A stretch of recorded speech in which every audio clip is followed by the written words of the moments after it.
There is something about first love that never really leaves you. It does not matter how many years go by. It does not matter how many new chapters you write, how many doors you open, how many mornings you wake up and tell yourself you have moved on. Somewhere deep inside, tucked behind all the noise of living, there is a face, a voice, a feeling you cannot quite name but would recognize anywhere. For most people, that first love becomes a sweet memory, a story they tell at dinner parties, something they smile about when an old song comes on the radio. But for Richard, it became something else entirely. It became a ghost. My name is not Richard. I am not the one telling this story from the inside. I am the one who watched it unfold from the outside, from the edges, from the quiet corners of a family that thought it had buried its secrets deep enough that no one would ever find them. I am Richard's daughter. My name is Caroline, and what I am about to tell you is not just a love story. It is not just a sad old man missing his first girlfriend. It is something much bigger than that. It is a story about a lie that lasted 50 years. About a man who stole something he had no right to steal. Not money, not property, not something you can hold in your hands. He stole two people's entire futures. Two lives that were carefully, deliberately, quietly redirected by one man's decision to play God. It is a story about what happens when the truth finally crawls out from under 50 years of silence. And trust me when I tell you, when it finally came out, it changed everything. It changed my father. It changed me. And it changed the way our entire family understood love, loyalty, and the price of other people's pride. So let me take you back to the beginning. Back to 1962. Back to a small town in Pennsylvania where a 19-year-old boy looked up from a hardware store register and saw a girl in a yellow sundress walk through the door. Back to the moment that started everything. You have to understand what the world looked like in 1962 to really feel this story the way it deserves to be felt. There was no internet, no cell phones, no texting, no social media, no way to find someone if they simply disappeared from your life. If a person walked out of your world, they were gone. Completely, utterly, silently gone. And the only thing that could bridge that distance, the only lifeline that existed between two people separated by thousands of miles, was a letter. A handwritten letter, sealed in an envelope, dropped into a mailbox, and trusted to the postal service.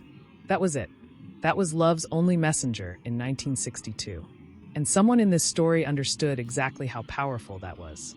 Someone understood that if you controlled the letters, you controlled everything. But we will get to that. First, the boy. Richard Allen Caldwell was 19 years old in the summer of 1962. He was tall and lean, with dark brown hair that fell across his forehead and a habit of squinting slightly when he was thinking hard about something. He was not flashy, not the kind of boy who walked into a room and made everyone stop talking. He was quiet and steady, the kind of person you trusted immediately without knowing quite why. He worked that summer at his father's hardware store on Main Street. A narrow little shop with creaky wooden floors and shelves packed floor to ceiling with nuts, bolts, paint cans, and tools. The kind of place that smelled like sawdust and motor oil and had a little brass bell above the door that chimed every time someone walked in. Richard liked working there. He liked the rhythm of it, the simplicity. He was saving money for college. Engineering was the plan. He wanted to design buildings, bridges, things that would stand long after he was gone. He had notebooks full of sketches at home, rough amateur drawings of skyscrapers and suspension bridges, filled in during slow afternoons at the store. He had no girlfriend that summer. No real interest in finding one. College was the focus. The future was mapped out clearly, and he was following the map. Then July 12th happened. Thursday afternoon. Warm, hazy light filtering through the store window. Richard was behind the register, updating inventory, half listening to the radio playing in the back room. The bell above the door chimed. He looked up, and there she was.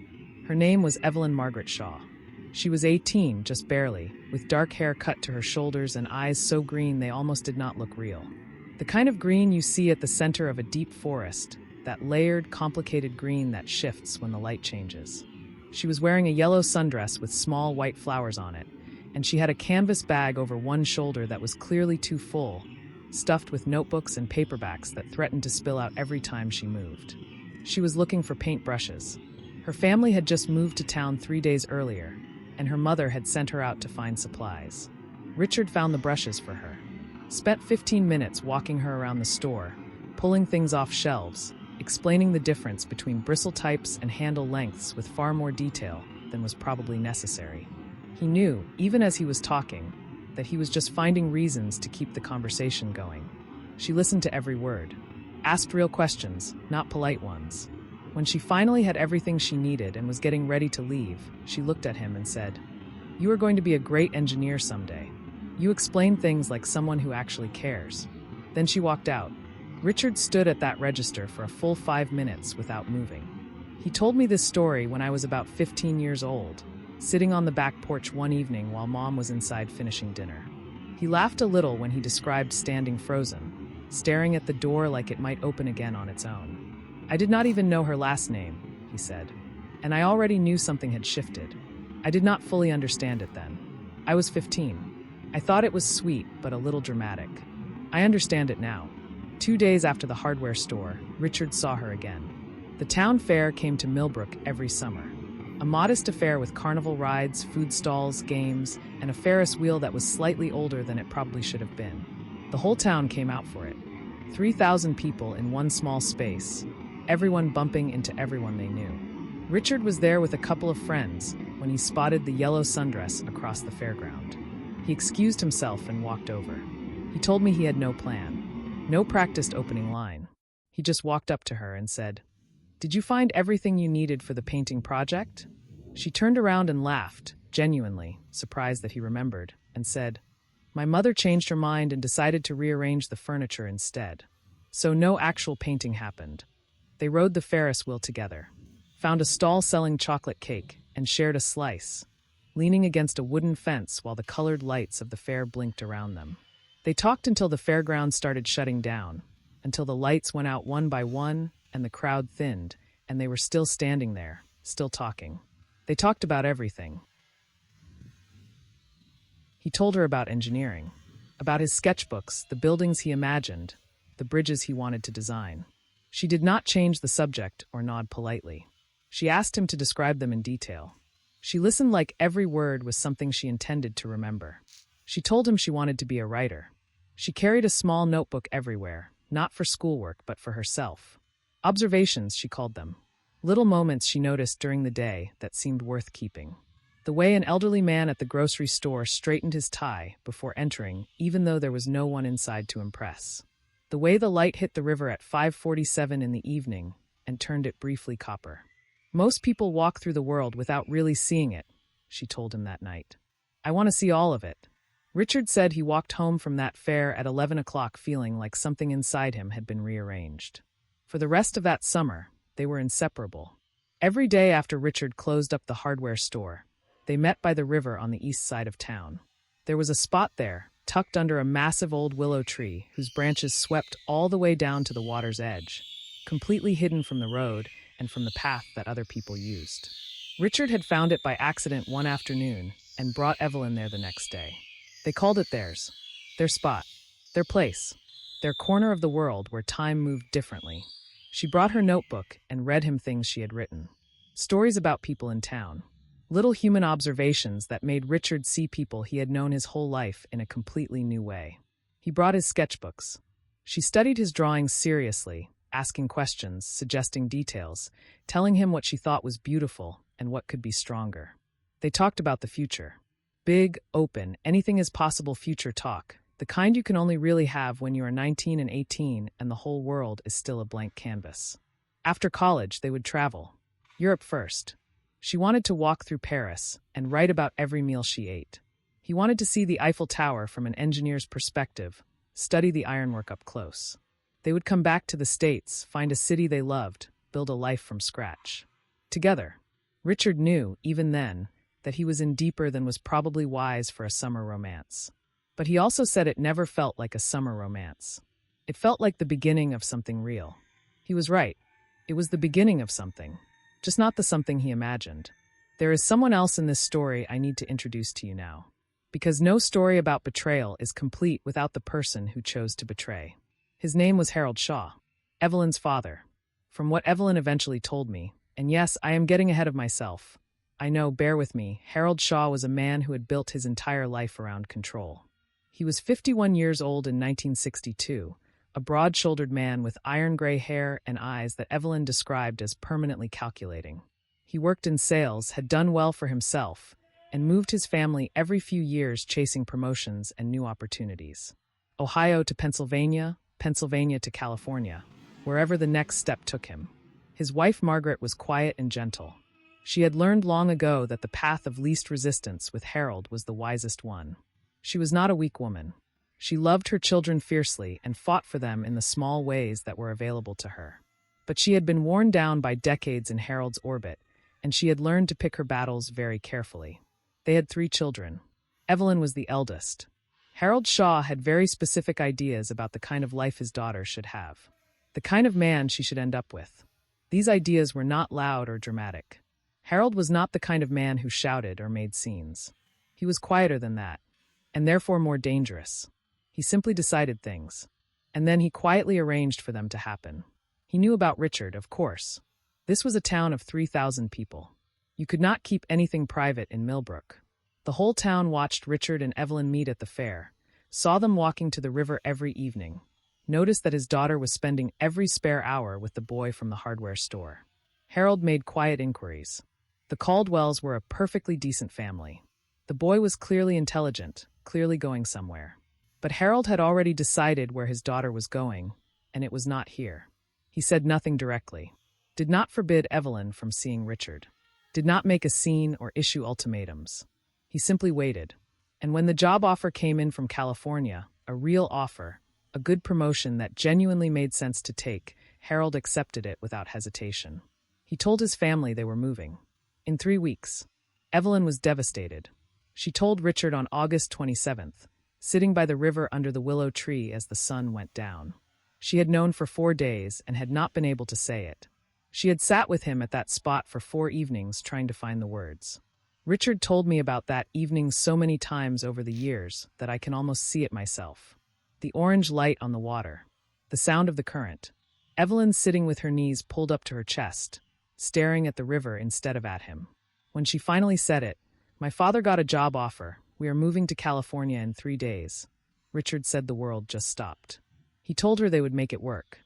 Long distance. Letters. Phone calls. He would visit at Christmas. She looked at him with an expression he always described the same way. Hopeless.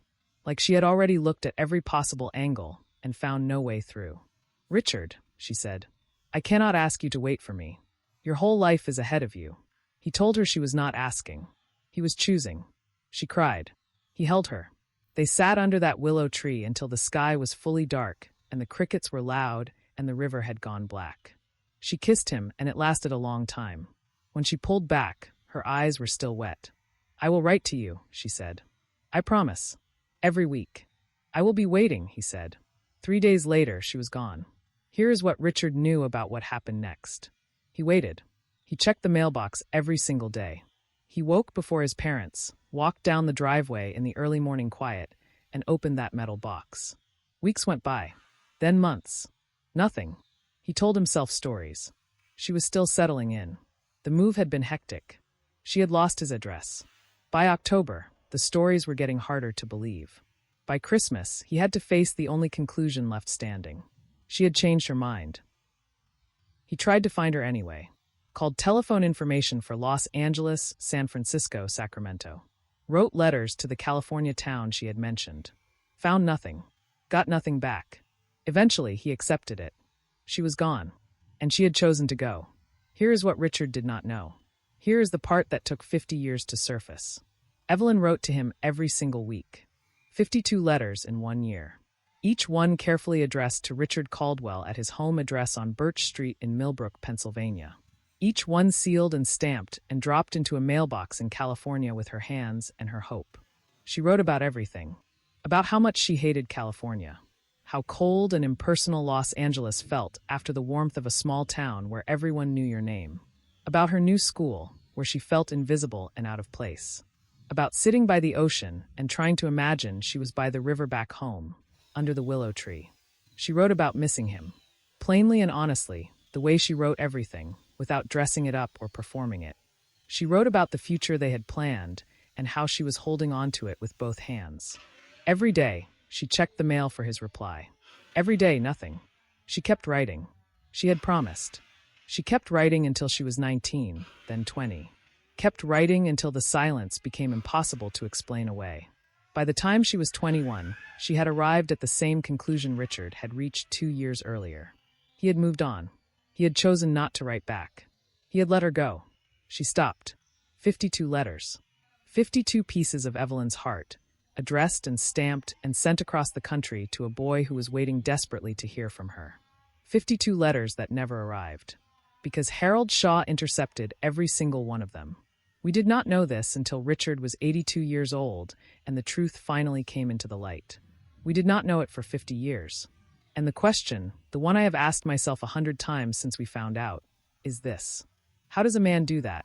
How does a father hold his daughter's letter in his hands, feel the weight of her words inside that envelope, and then quietly, deliberately, put it somewhere she will never find it? How does he do that once? How does he do it 52 times? I have thought about this for a long time, and the only answer I have been able to find is this. Harold Shaw had convinced himself he was doing the right thing. He had looked at his daughter's future and decided he understood it better than she did. He had decided that Richard Caldwell was a distraction, a wrong turn she would regret. He had decided that California was her future, and that the most merciful thing he could do was simply make the connection disappear cleanly. Let both of them believe the other had moved on. He probably told himself they would both recover. They were young. Young people fall in and out of love. They would find other people. Move forward. He would never have to explain it. He almost got away with it. He came so close. But here is the thing about truth. It does not die.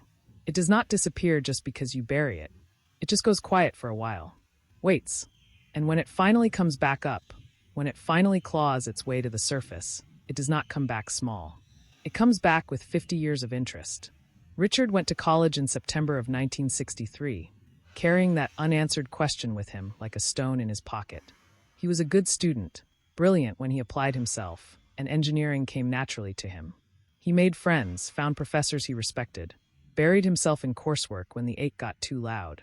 He met Patricia in his junior year. Patricia Weston was from Philadelphia, the daughter of a high school principal and a librarian, raised on books and honesty and the quiet kind of dignity that comes from a family that does not put on airs. She was pretty in a low-key way, with light brown hair and warm brown eyes and a laugh that was always genuine, never performed. She was kind. Steadily, reliably, genuinely kind in a way that Richard recognized as rare. They started as study partners. Became friends. Friendship became something more, gradually, the way real things often do. Richard told her about Evelyn. Not everything, but the outline. A girl in Pennsylvania, the summer before college, letters that never came. Patricia listened without judgment, asked a few quiet questions, and then said something that struck him. She did not write back. That is painful. But it tells you something too. You do not have to keep wondering. She was trying to give him permission to stop waiting. He heard her. He agreed with it intellectually. But wondering is not always a choice. They dated through senior year and into the years after. Richard took a job at a structural engineering firm in Pittsburgh. Patricia got her teaching certificate and found a position at an elementary school nearby. In 1967, he asked her to marry him.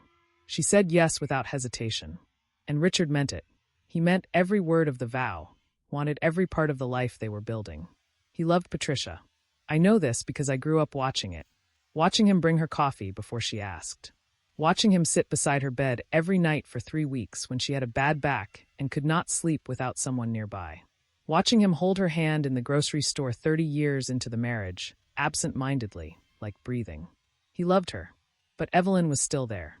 Quieter. Pushed further back. But still there. In the pause before he fell asleep. In the strange melancholy that descended every August. In the box in the back of the closet that Patricia never opened and Richard never threw away. The box with 3 photographs. One at the fair, blurry and bright. One by the river under the willow tree. One taken outside the hardware store, Evelyn mid-laugh, Richard looking at her with an expression so unguarded it was almost uncomfortable to see. Patricia found the box not long after they were married. She opened it, looked at the photographs, looked at that expression on her new husband's face, and quietly closed it again. She never mentioned it. She was a wise woman, Patricia. But wisdom does not mean it did not hurt. I was born in 1969. My brother Thomas came 2 years later, in 1971. We grew up in a house full of warmth. Mom was the son of it. Bright, warm, constant. The kind of mother who remembered every small thing about you, who showed up for every school play and science fair with the same undimmed enthusiasm. She taught second grade for 31 years and had the gift of making every child feel genuinely seen. Dad was the steady one, the quiet center. He was present and loving and involved, coaching Thomas's soccer team for years, helping me with math at the kitchen table, taking us fishing at the lake an hour away, which none of us were very good at but did together anyway. It was a happy childhood. I mean that without reservation. But even as a child, I noticed something I could not name. A particular kind of quiet in my father that surfaced sometimes in the evenings, when the house was calm and the day was winding down. A stillness that felt less like rest and more like distance. Like he was somewhere else for a little while. Mom noticed it too. I know because of the way she would sometimes look at him in those moments. Not with anger or jealousy. With something more complicated. A kind of loving resignation, maybe. The look of someone who has decided that what she has is worth more than what she does not have, and has made peace with that.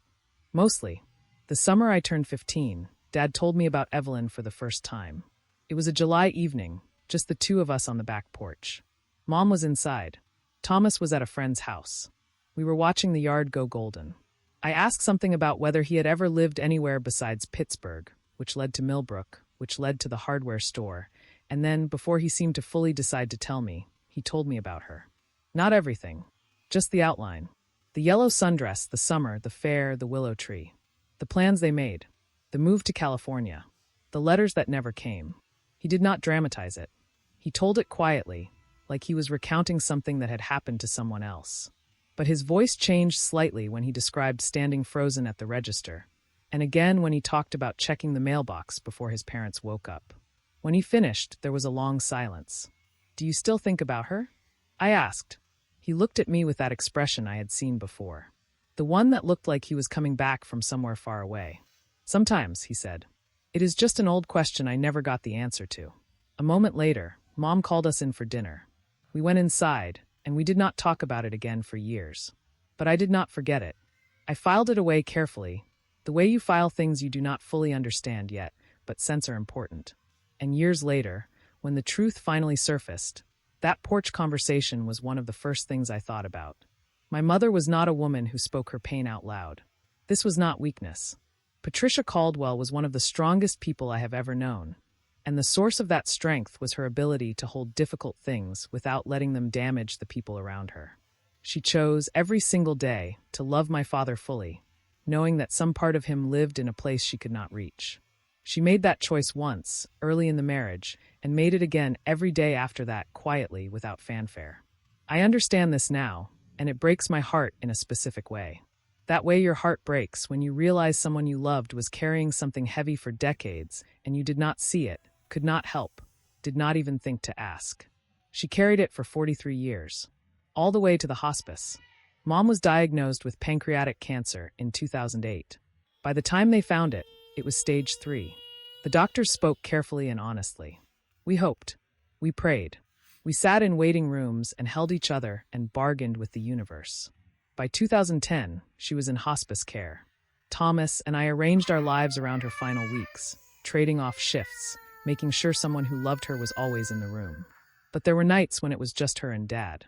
He told me about one of those nights, about 6 months after she passed, when he was finally able to talk about it.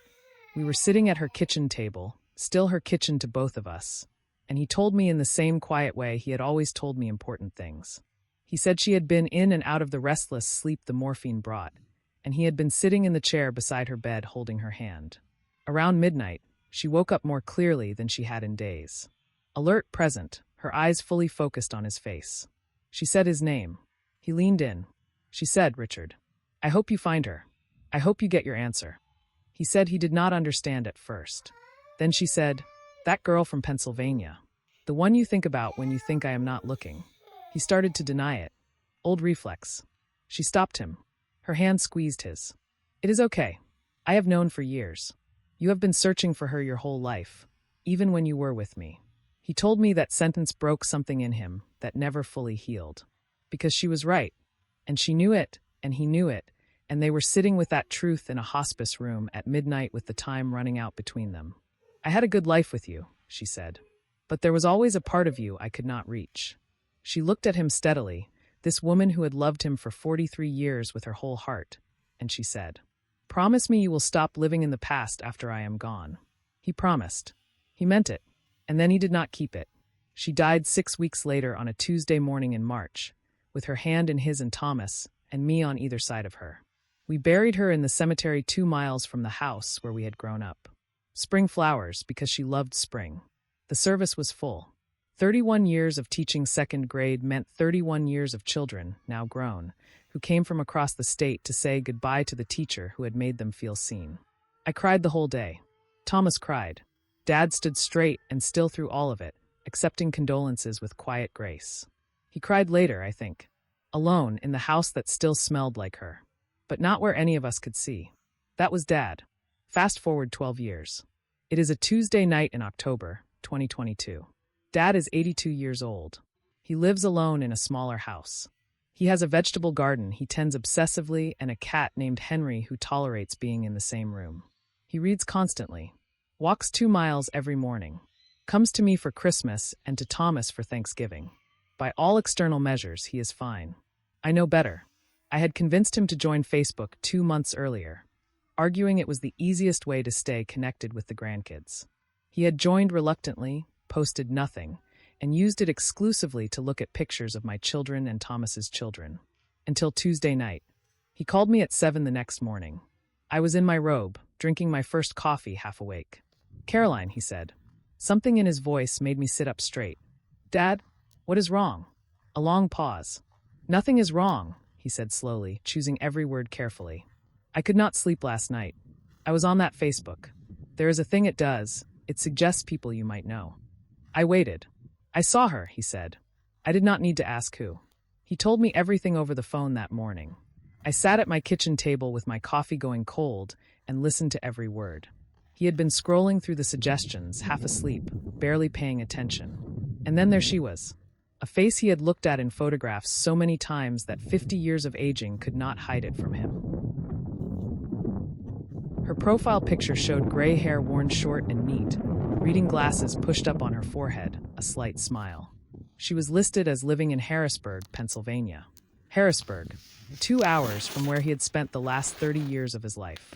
2 hours away for 30 years. He sat up in bed and stared at his phone screen for an hour.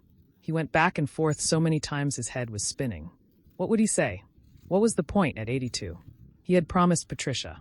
But he also knew, and this is the part that gets me every single time, it was never about wanting a different present. It was not about starting over. It was about one thing only. The question, why did you not write to me? That was all. Just the answer to that one question that had been sitting in his chest for 50 years. He sent the message. "Evelyn, it is Richard from Pennsylvania, from 1962. I have thought about you every day for 50 years. I would love to hear from you." Then he put his phone down, lay back, and stared at the ceiling until it got light outside. He did not sleep. 3 days later, she wrote back. "Richard, I remember you. I would be happy to meet. Are you free this Saturday?" He called me the minute he read it. It was 6 in the morning. I did not care. They met at a coffee shop called Miller's, halfway between their towns, on a Saturday morning in October. Dad arrived 30 minutes early. He sat by the window and watched every car pull in, feeling simultaneously like an 82-year-old man and a 19-year-old boy waiting at a hardware store register for a bell to chime. Then a car he did not recognize pulled in. The door opened. She stepped out, gray hair, short and neat, reading glasses pushed up on her forehead. A blue coat. She walked across the parking lot with that same unhurried, deliberate pace he remembered. He stood when she came through the door. She saw him.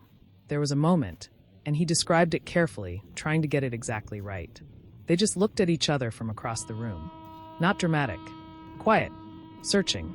2 old people looking at each other and finding, beneath all the years, something they each recognized. They sat across from each other, ordered coffee, made small talk about the drive, the weather, how Harrisburg had changed.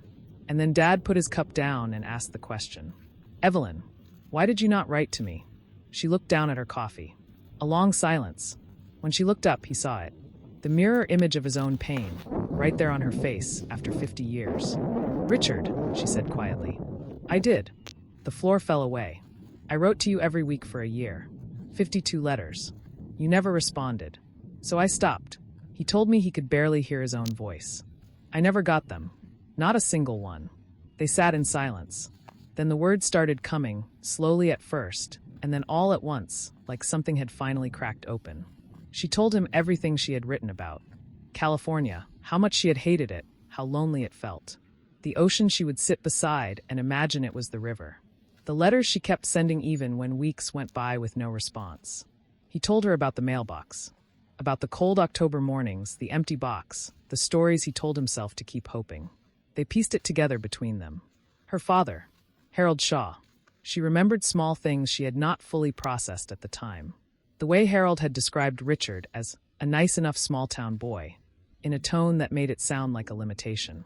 The way he had seemed almost relieved when the California offer came through, like something had been solved. And then she told Richard something she had carried quietly for 50 years. About 3 weeks after arriving in California, she had gotten the mail before her father came home from work. Harold's briefcase was in the hallway, slightly open, and she had glanced at it without meaning to. She had seen what looked like an envelope.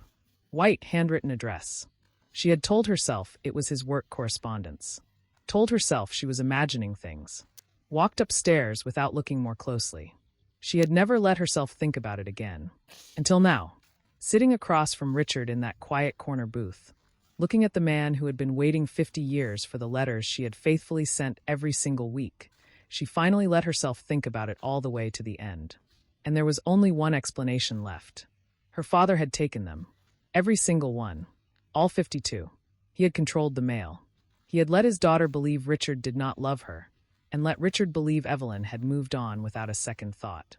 He had carried that knowledge his entire life, and taken it to his grave in 2001. And it had worked. For 50 years, it had worked. The most devastating part? He probably convinced himself, in the end, that it had not really mattered. But it had mattered. It had mattered enormously, irrevocably, for 50 years. For two people who had both spent decades carrying an unanswered question that should never have existed. The question itself was the wound, and Harold Shaw had put it there on purpose. When Dad told me all of this over the phone that Sunday evening after their coffee meeting, I sat very still at my kitchen table for a long time without saying anything. Then I called Thomas, and everything that happened next changed our family forever. If my story touched your heart, give a like to video and let's see how many of us there are. Subscribe to Stories from Family. There are many beautiful life stories like this waiting for you on my channel.